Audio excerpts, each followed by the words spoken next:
to be in pictures. You're wonderful to see. You ought to be in Welcome to Deep Dive Movie pictures. Reviews with my friend Steve Hackman and myself, James Marsh. This week, we are talking Father Stu. Hey, and before we begin, if you haven't subscribed to Deep Dive Movie Reviews, just go ahead and hit that subscribe button. It would be a great favor to us. Go ahead and ding that bell right next to it so you never, ever miss a video. And just as a reminder, Deep Dive Movie Reviews does contain spoilers, so you've been warned. James, let's talk about Father Stu. Okay, so Father Stu, written and directed by Rosalind Ross, is the true story of Father Stuart Long, who was a sort of blue-collar boxer, amateur boxer, dead-end, life going nowhere kind of guy who suddenly found God and became a priest, while at the same time struggling with a sort of serious, debilitating muscle disorder. It stars Mark Wahlberg and Mel Gibson as his errant father. You also have Jacki Weaver and Teresa Ruiz in there, and then a cameo from Malcolm McDowell. So, Steve, I'm kind of thinking that you maybe want to take the lead on this one. This is the first time that we're tackling what I suppose we have to kind of call a faith-based movie. Yes, indeed. So, how are we going to do Father Stu? Yeah, I wanted to review this movie, James, because coming from a faith background myself and enjoying films with a faith theme, if it's done well, I've always really enjoyed it. Now, obviously, there's a lot of bad faith-based films out there, and sometimes picking through the landscape of films in this genre can be a little hit or miss. But I thought with Mark Wahlberg, with Mel Gibson, this is based on a true story of someone who obviously led an incredible life. And as I've mentioned before, I'm a sucker for redemption films, people who get their life together when broken relationships are healed through the power of forgiveness. And there's a real theme in this film about the power of forgiveness. Obviously, Mark Wahlberg's Father Stu character has a very estranged relationship with his father, played by Mel Gibson. And let me just say right now, watching this film, I was reminded how enjoyable I find Mel Gibson to watch on screen. Sometimes I forget, he's had a lot of personal issues and some things that have kind of made him persona non grata for a number of reasons. And I know he's tried to kind of rehabilitate himself from that. Sometimes it leaves a little thing in the back of your mind about maybe it can almost besmirch maybe previous acting roles and things that you've held up in the past. And I found when I was watching Mel Gibson, how much I enjoy watching this guy act. I love the way he expresses himself. He just has such a camera presence, even though he's not the star of the film. Obviously, this is a supporting role for him as the father. I was just reminded, I want to see more Mel Gibson films in the future. And I hope whatever demons need to be exorcised from him and have him be in right relationship with Hollywood or whatever, I hope it gets reconciled, because I want to see him making films. I want to see him in films. Having said, what? Yeah, go ahead. I was just gonna jump in and say, actually, I kind of feel the same way. This is a contentious issue, and there is a larger conversation to be had about sort of separating the art from the artist, and whether you should be able to do that, whether you can do that. Certainly, for some people, it's a bridge too far. It's a stumbling block that they can't get past. It's like, no, I know what his personal life is like, or I know what he's done and what he said and all the rest of it, and so therefore he is persona non grata to me. The door is closed. But I don't feel that way, and I don't want to fight how I feel about it particularly either. I think he's a like you said, a great screen presence. He's a great actor. When I was young and just getting into films, Mad Max and Lethal Weapon in particular, he was one of my sort of favorite actors. He's so funny and so charismatic, and plays a kind of slightly short fused, live wire kind of character, and that was great. In recent years, we have obviously, what with everything that he's been through in his personal life and what have you, you can see that he is really on this kind of redemptive track. And and I think there is an argument to be made. I mean, I certainly believe in redemption. I certainly believe that people change and that people should be given a second chance and they should be given the benefit of the doubt. I mean, I think we're seeing cancel culture somewhat dissipate ever so slightly. Some people are very angry with that, with the fact that it's disappearing, and with the fact that somebody like Mel Gibson, who has been definitely at the forefront of this whole cancel culture argument, they've been upset about the fact that he is now kind of coming back. You know, when he was nominated for Best Director for Hacksaw Ridge a few years ago, there were people making very specific jokes about, you know, how long does cancel culture last? 8 years. Yeah, I can tell you now, it's 8 years because Mel Gibson is back and he's been nominated, which brings up the point that I think he's a very good director as well. And actually, I was just this morning, this is a complete segue I wasn't planning to include. I was just reading this morning an interview with S.S. Rajamouli, the director of RRR, who called out Mel Gibson as one of his favorite directors of action.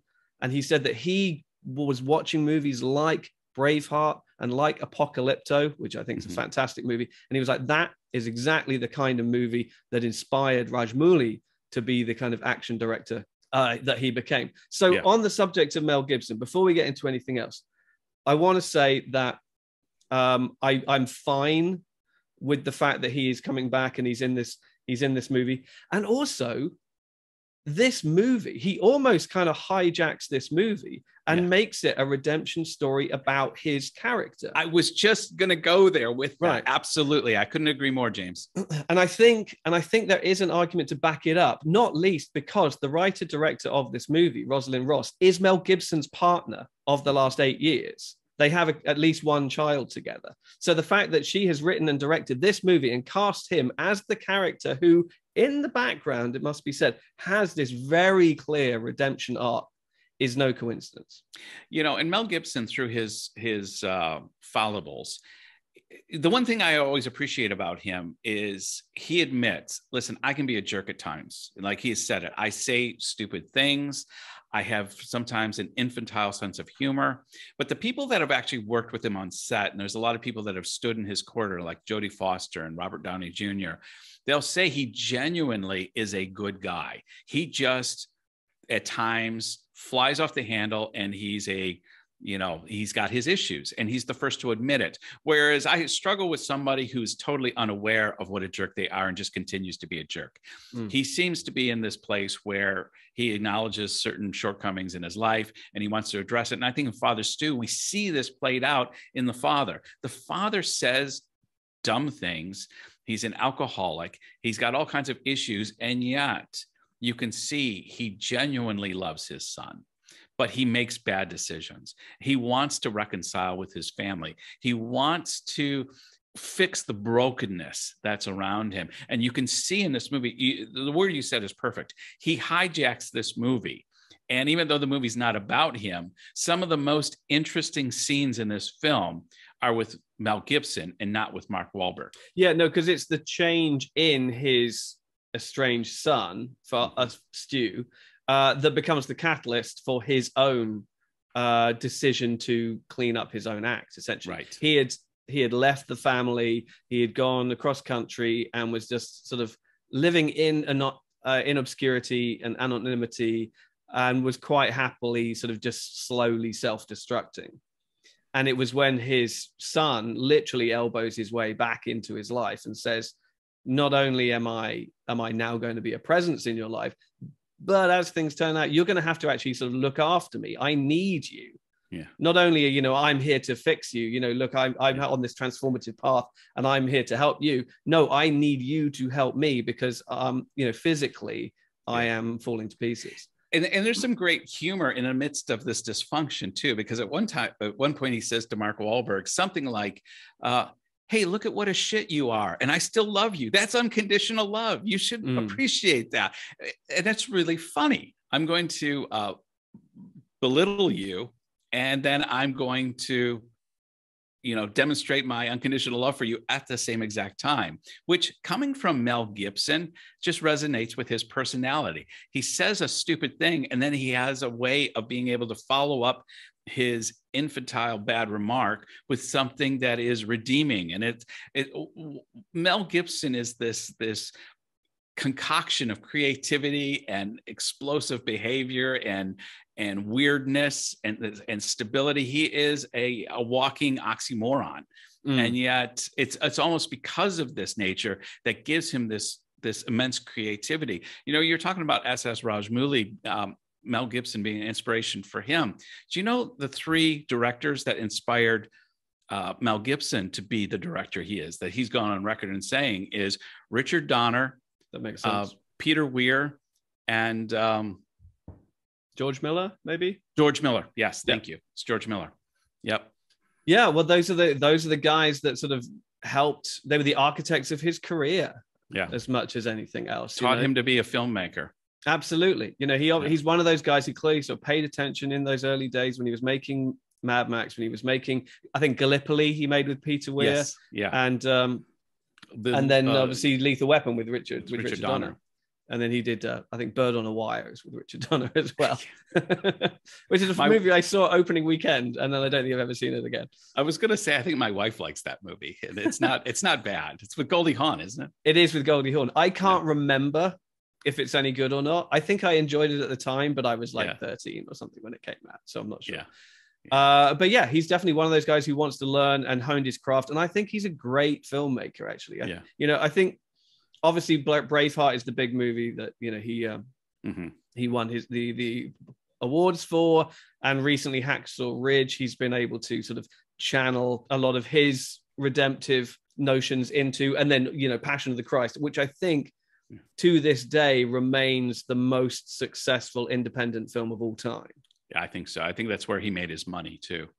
Sure, because no studio would touch it with a barge pole, and understandably so, because he wanted to make it in Aramaic and all the rest of it. And it made about $700 million worldwide. Well, and that's what set him off to become one of the darlings of the faith-based community, the Christian community. Obviously they really resonated with that film. I remember going to see it when it came out of the cinema, and to me, it was a cinematic masterpiece, but it obviously is very controversial too, and we won't go into it. I think at some point we need to get back to Father Stu, but but just to link this with the faith-based audience that he's created, of which Father Stu is kind of a continuance of this, is he had Hacksaw Ridge. And because of the fact that he's gotten canceled, a lot of the community from that white evangelical community, they often feel at odds with Hollywood. So in Mel Gibson, they kind of see one of their own, someone who has been canceled, someone who has been on the outs, someone who speaks their mind, even if it isn't always acceptable to the politically correct crowd. So you see where he's also kind of embedded himself in that community to a degree, and there's a symbiotic relationship between them, and he continues to give them a lot of the films that they resonate with, like Father Stu, and he's still talking about making a sequel to the Passion of the Christ. That would be an interesting one for sure. I'd go see it. I would definitely go see it. I think we'd be obliged to. I'm not entirely sure what he'd planned to do with it, but we'll see. We'll see about that. Yeah. So, I mean, I suppose, let's get back to Father Stu. And I think it plays to exactly that same kind of audience, because obviously Stuart Long is a very flawed person. Yeah. And he's very sort of gruff, very working class blue collar guy from, is it Missouri? Montana. Montana. Helena, Montana. And, he doesn't, to use a pun, he doesn't pull his punches. He says what's on his mind.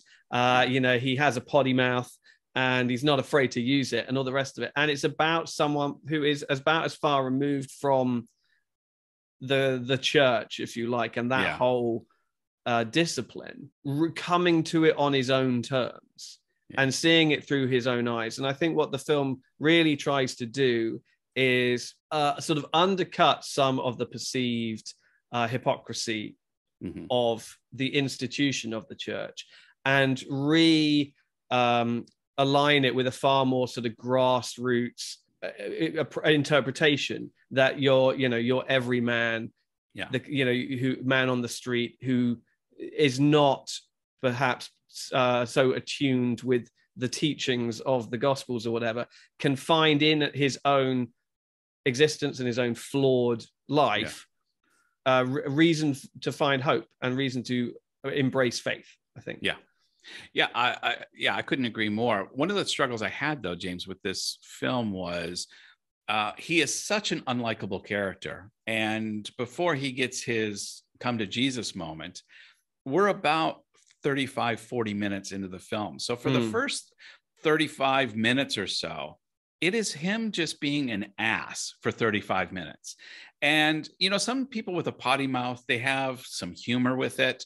There's a sense of, you know, a little rough around the edges, but they have their own little je ne sais quoi, whatever it is. But he has none. He's an absolute cretin. He says the most silly things. He lacks so much self-awareness. He thinks, oh, if I can't be a boxer anymore, you know what I could be? I could be a Hollywood star. I could be like, you know, he lives in a fantasy world. And I love the fact that this movie says that somebody that is as bad off as this guy can be redeemed. And obviously it's a true story there. But I would have liked a little more of a come to Jesus movement earlier. Obviously highlight his badness for 15 or 20 minutes and give us more of the impact he had on his community, because I felt that after his come to Jesus movement or moment, he it quickly goes to him wanting to be a priest, having the motorcycle accident, and then his illness being revealed. And I felt it was too much of a, okay, check the box, check the box, check the box. And as much as I enjoyed the Mel Gibson moments, as we'd mentioned, when I read up a little bit more on Stuart Long, it seemed like he had a real impact on his community during these years. And I didn't feel that this film conveyed that. I felt they spent way too much time with him just being a bad boy, and then a little too much time with him dealing with the daddy issues with Mel Gibson, and not enough of the legacy that I think this man actually had. I remember at some point thinking, okay, they're gonna, and they kind of highlighted him going to the prison and having an impact in the prison. But again, when I read up on the character himself, there's so much more that they could have brought into this film about the legacy of this man. And it was like, suddenly he was dead and the movie was over. And I felt a little shortchanged.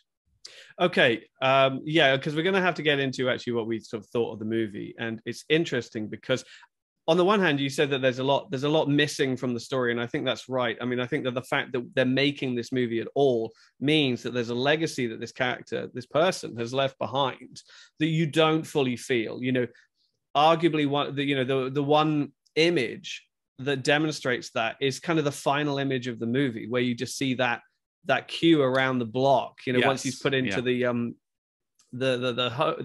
home, you know, because of his illness. And you're like, okay, the film tells you enough, so you know that, so you believe that he got to this point. But it would have been interesting, perhaps, to have spent some more time on that. Having said that, I think that the film still tries to do too much and still tries to cover too many bases, underserving almost all of them at the same time. You know, you get the fact that he was such a tearaway, if you like, that his primary initial motivation for going to church is he's chasing a girl. Yeah. You know, and he's determined. He just wasn't taking no for an answer, and he's determined to win her over. That said, I was wholly unconvinced by how quickly she turns around and completely just says, oh, okay, yeah, fine. You know, after immediately putting the kibosh on his advances, going, no, I'm a good Catholic girl. I'm having none of it. I can see straight through you.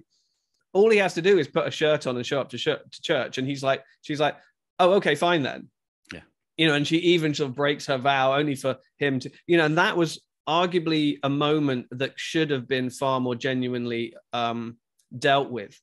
The fact that she, for so many years, she is devout and saving herself and being chaste, saving herself from marriage. She then breaks that vow only for him to decide he's going to become a priest, so he can't marry her anyway. Yeah. And the impact of that, I think, was underserved. I think that should have been, you know, that should have been a deal breaker. That should have been a bigger moment. That all of that said, and I think it's a lot to do with Mark Wahlberg, I actually really enjoyed that opening part. Okay. I thought he was really good. Let me rephrase it. I thought he was really good at being that guy. Yeah. And I think as he has his epiphany, his performance weakens as his body weakens. I don't feel that he was particularly convincing as a guy with inclusion body myositis. I just don't think he has that range. And I know he put on some weight for it, but there's obviously a lot of sort of prosthetics around his face and what have you. And for me, the film and the performance deteriorated along with him. Yeah.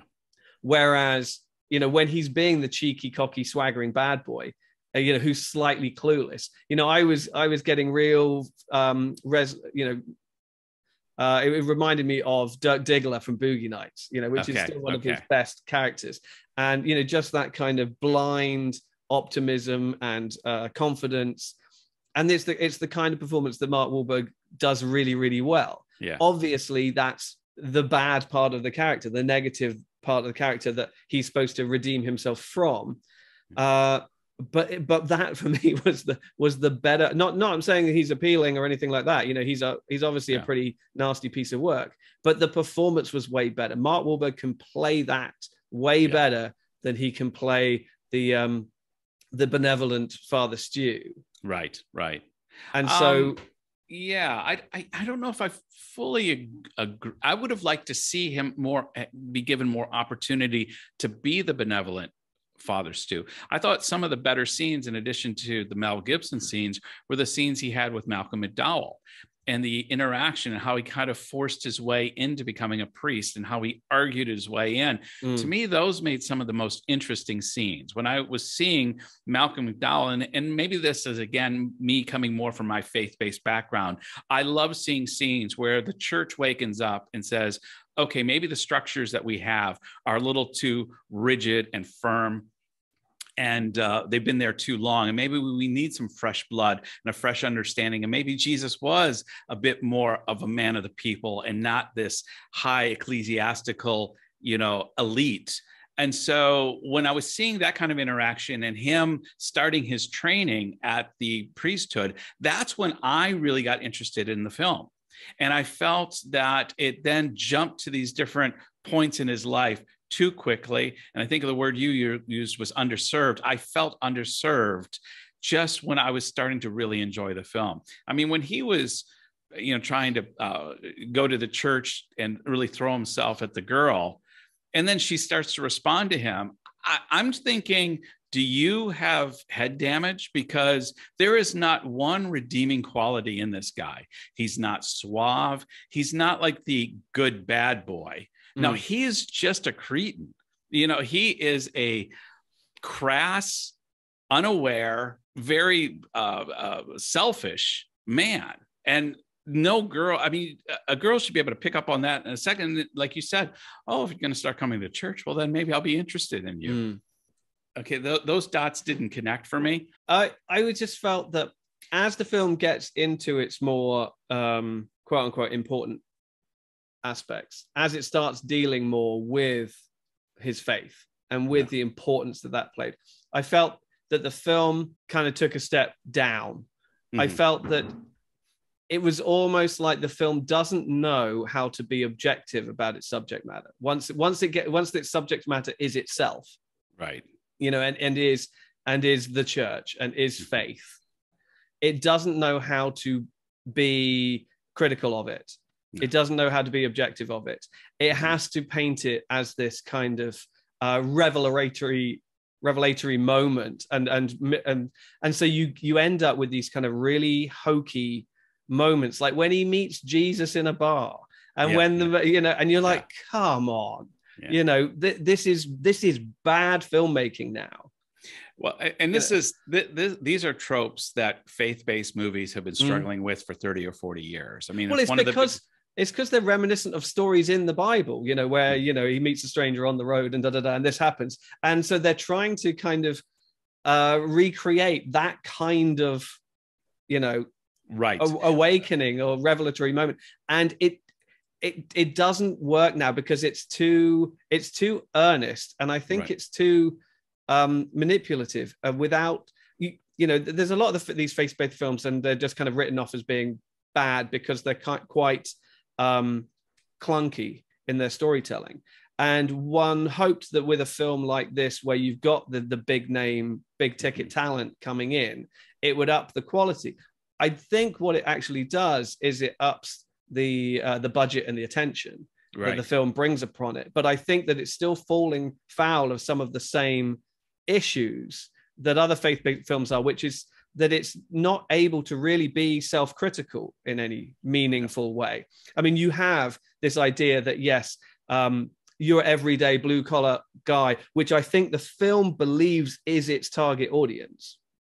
You know, it's this middle American, working class, flyover state, all American kind of guy or woman or whatever, that Stu represents, and that Stu managed to successfully become a conduit to. I think that it understands what the church's image is in the eyes of some of those people, and that it is this stuffy, elitist establishment organization. And so they set up the Malcolm McDowell character, but he feels like such a kind of straw man. He's so flimsy as a villain, because his arguments are they're all just hot air, and they're always undercut by his by Father Stu's sort of no nonsense perspective on life. And then he comes around very quickly at the end, and the film even gives him a redemptive moment at the end when they're like, oh, okay, you're going to die soon, so we'll make you a priest. Okay, fine. And he comes in and does the ordination at the very end, and you're kind of like, it felt very manipulative, it felt very cynical, it felt very trite. It didn't feel earned. Well, trite is the battle that faith-based films have. It's hard because faith-based films, by their nature, have to have an ending with a nice bow at the top and a nice cherry at the top, and we can go, that says Jesus saves. Jesus wins despite everything that's happened. Yeah, Jesus wins, and there's not always the nuance for doubt, of uncertainty, of an unresolved expectation of what's going to happen going forward. It always has a very neat and clear ending, and that's not always. This is why I think a lot of faith-based movies that appeal to me are not marketed as faith-based. They're the Terrence Malick's, of the world, the Tree of Life, and what was the last one he did with hidden about the Nazi the farmer. There was a lot of farming in it. The farmer. Was it called A Hidden Life? Hidden Life. I think it was Hidden Life. Something like that. Those are the kind of films that I feel kind of express some of these faith-based themes in a much more resonant way. I resonate with them more. It's not to say that there's not parts of Father Stu that I didn't resonate with. I thought there was moments of this film that I enjoyed, but overall I found it underwhelming and a little too much box ticking. Yeah, I mean, you can't argue with the messaging of Father Stu. The messaging is fine. Be nice. Keep up the good fight. Don't let the world grind you down. And then underneath, you've got Mel Gibson, getting a second chance and being forgiven and power of forgiveness. Yeah, and you're like, you can't argue against those points. And I think that a lot of the reason that a movie like this becomes popular is because people walk away with, with those messages and having those messages resonate with them. And they're like, yes, the movie has a point, and the movie reassures me that, when I feel terrible and I feel that I have my shortcomings and I feel that I have fallen or failed or whatever, everything's going to be all right in the end.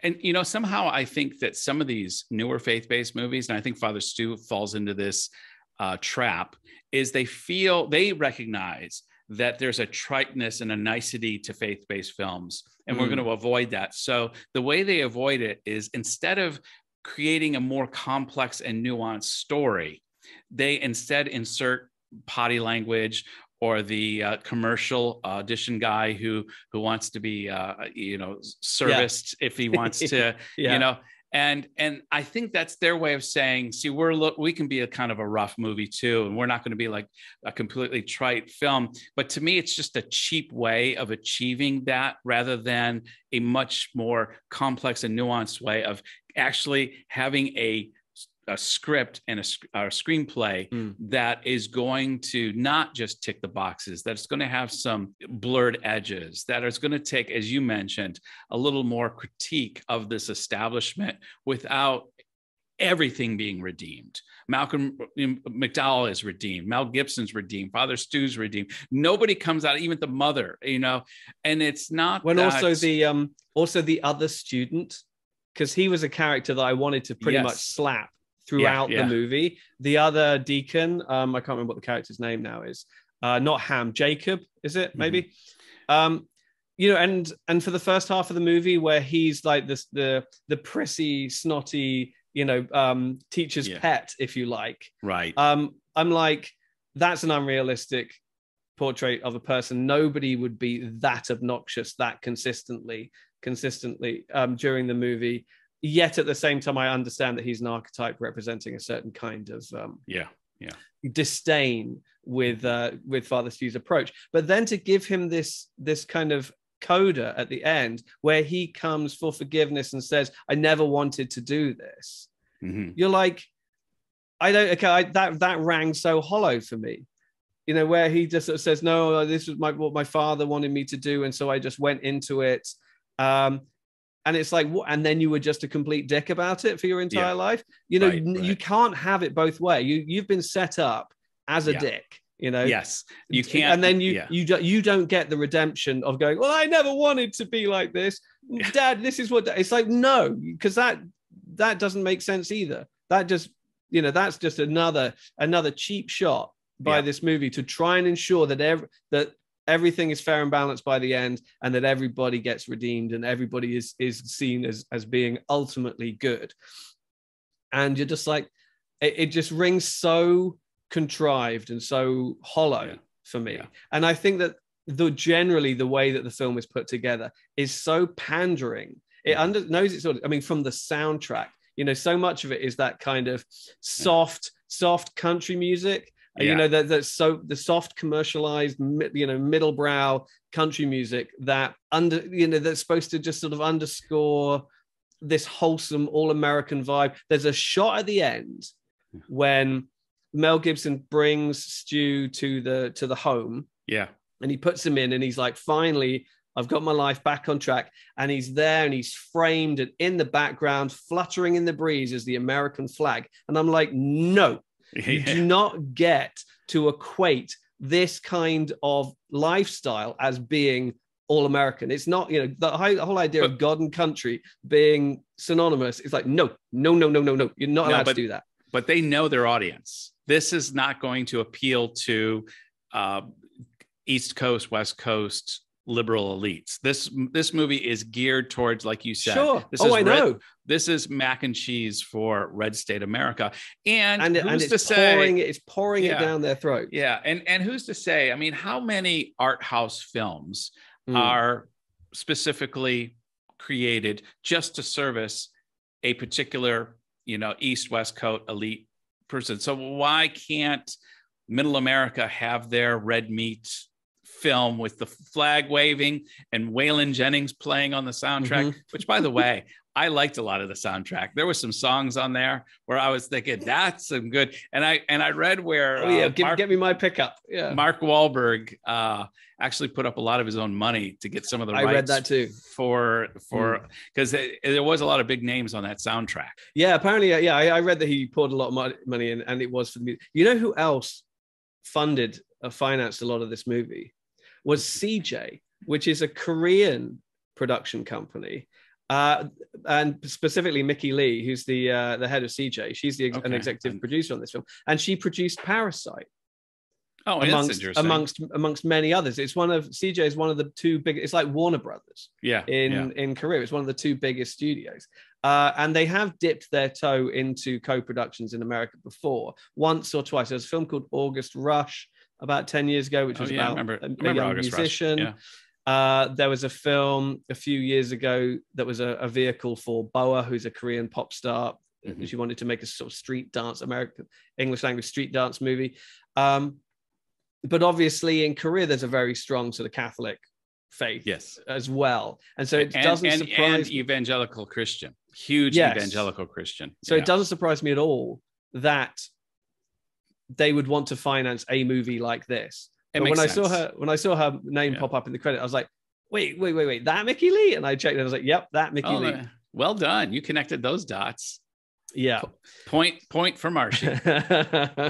So, I mean, for me, you know, during a lot of those scenes where he's just driving through the countryside, you know, the beautiful countryside with the mountains and the sunsets and the flags and then that music, it reminded me of, there's a segment in do you know the comedian Bo Burnham, stand-up comedian Bo Burnham? He did a stand-up special a couple of years ago where he does a whole song about sort of the commercialization of country music and how it's all about, you know, the songs are all about, you know, sitting in my broken down pickup truck, drinking a beer, wiping the sweat off my brow, written and sung by these multi-billionaire artists living in their mansions in the Hollywood Hills who have no connection with that community whatsoever, other than that's where all their money is coming from.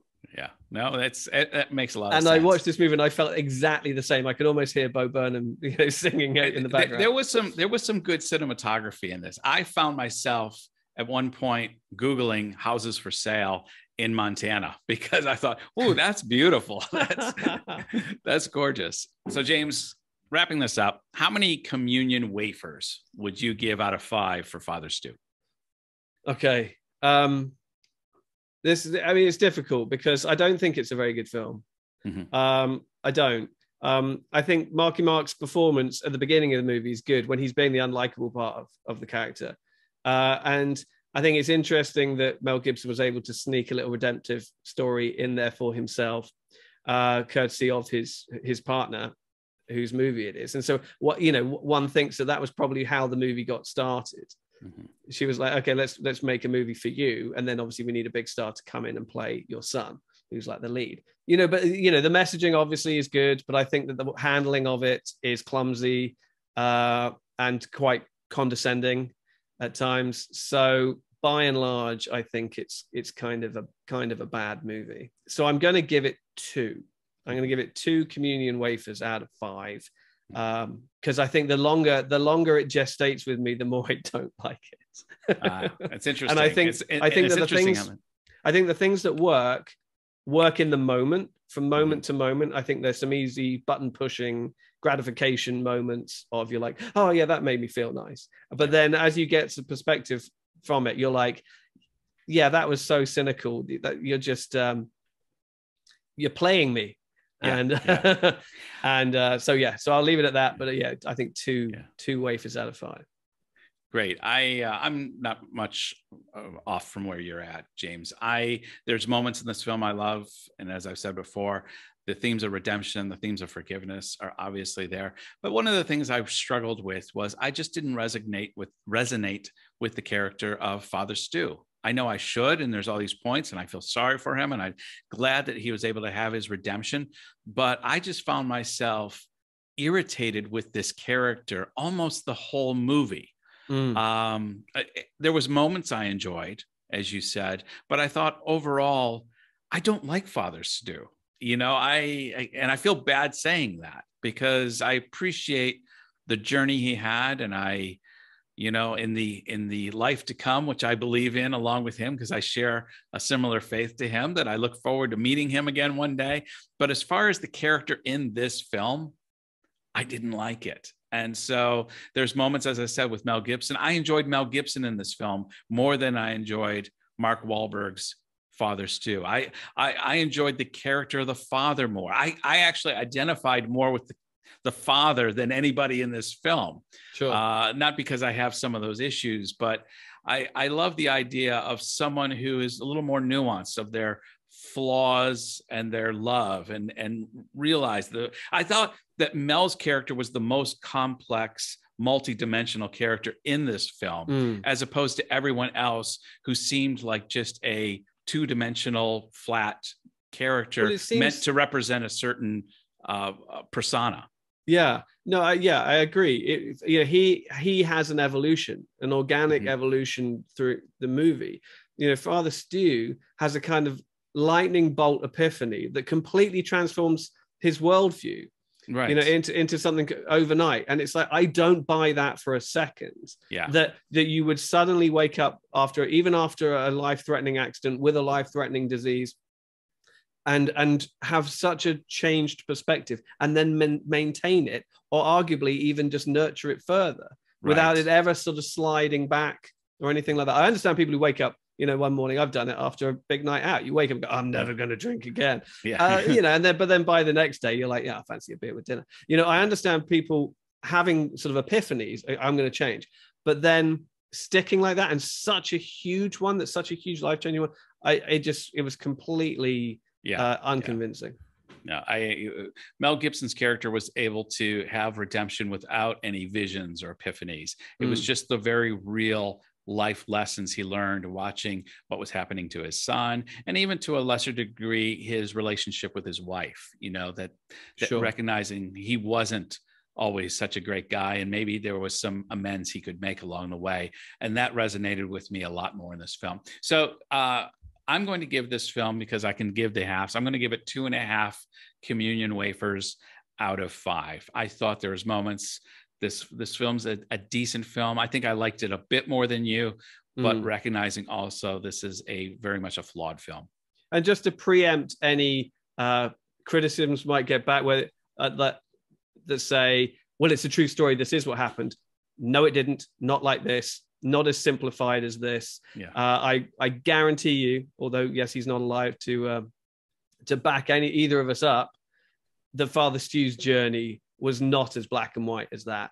No. And that he did have moments of darkness after his epiphany, maybe even moments where he slid back into a more selfish behavior and what have you. He kept on the right track, and he continued on his journey forward. But the way that the film portrays it is that it was literally night and day. Yeah. And that he shifted gears, changed direction, and never looked back. And I don't buy that for a second. Well, there you have it. You have James and I's review of Father Stu, but what do you think? Go ahead and share your thoughts, your perspectives in the comment box below. And also remember that James and I are on social media. So if you want to find us on Instagram or on Twitter, you'll find the details and links on how you can do that in the description box below. James? Please check out our other videos, and let us know in the comments what else you'd like to review. I'm slightly reserved to say this, but are there any other faith-based movies that you think maybe we should check out, bearing in mind how we felt about this one? I'm open to offers. So if you want to state a case for anything, please do so. And I look forward to reading your comments. This is one of the challenges I now have in deep dive movie reviews, James, is we are going to find a recognized faith-based movie that you enjoy and you give a score of 4 or higher to. I'm committed to finding this film. I don't know that it exists yet, but I have faith. Hey, on that note, see how I did that? Right. See you next time. Bye, everybody. To be in pictures of what a hit you would be.